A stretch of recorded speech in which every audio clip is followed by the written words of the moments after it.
Good morning, Miss Cobb here.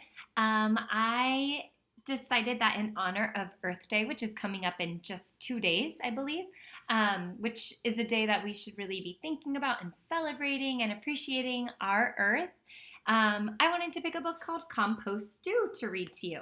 Another reason I picked that is because if we were in school right now, we would be beginning our Living Things unit and we would be talking about plants and trees and what plants need to grow, which this book is kind of all about creating a really wonderful soil for your garden. And if you're interested in learning more about this, Mrs. Stelzick has an awesome YouTube page. It's called Mrs. Stelzick's Kindergarten, and she has been doing a ton of videos on trees and plants. So go check it out.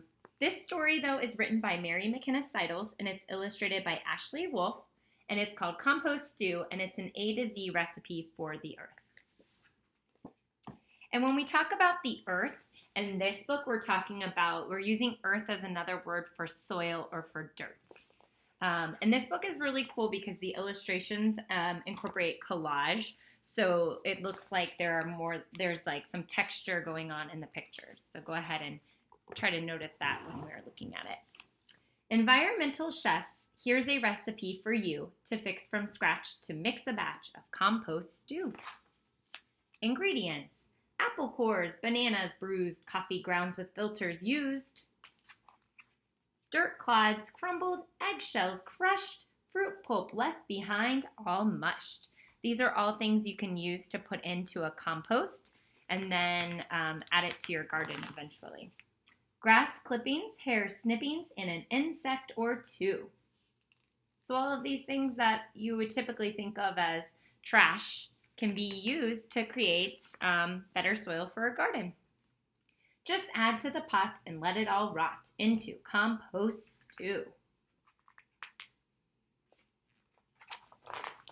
Save jack-o'-lanterns, kitchen scraps, laundry lint from dryer traps. Mulch removed from garden beds, nutshells, oatmeal, paper shreds. Quarry dust, rye bread crust, and seaweed strands, a few.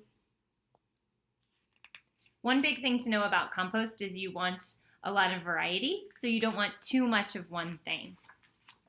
Just add to the pot and let it all rot into compost stew. Take tea bags plucked from long hot swimmings, underbrush prunings, vegetable trimmings. Looks like maybe it's fall there. Wiggly worms with compost cravings, Christmas tree needles, yellow pine shavings. And zinnia heads from flower beds whose blooming days are through. Zinnias are a type of flower, so when you have flowers in your garden that have maybe are done blooming and they're dead now on top, you can actually use the flower head and add it to your compost. Just add to the pot and let it all rot into compost stew. Moisten, then toss lightly, cover, let brew. And when the cooking is complete, Mother Earth will have a treat. Dark and crumbly, rich and sweet. Now open the pot, and what have you got? Compost stew. There we go. So one thing to know about compost is if you don't have your own compost bed or container at your own house, those big green garbage cans that we have, that's for compost. So to make it really easy, you might want to tell your parents that you would like to start composting. And what we do is we keep this small container in our kitchen and we just do compost as we go on with our day. So you can see in here just from breakfast, we have some eggshells and we have some coffee filters and some carrot scraps. And then when we go out to our car or when we leave our house for a walk, we just drop the bag, because this bag is actually compostable too, into our compost bin. And if you have one in your own yard, you can create compost for your own garden, which is cool. But it's a real win-win for everyone because your parents will really appreciate to have less trash to have to deal with, and the earth is going to love it too.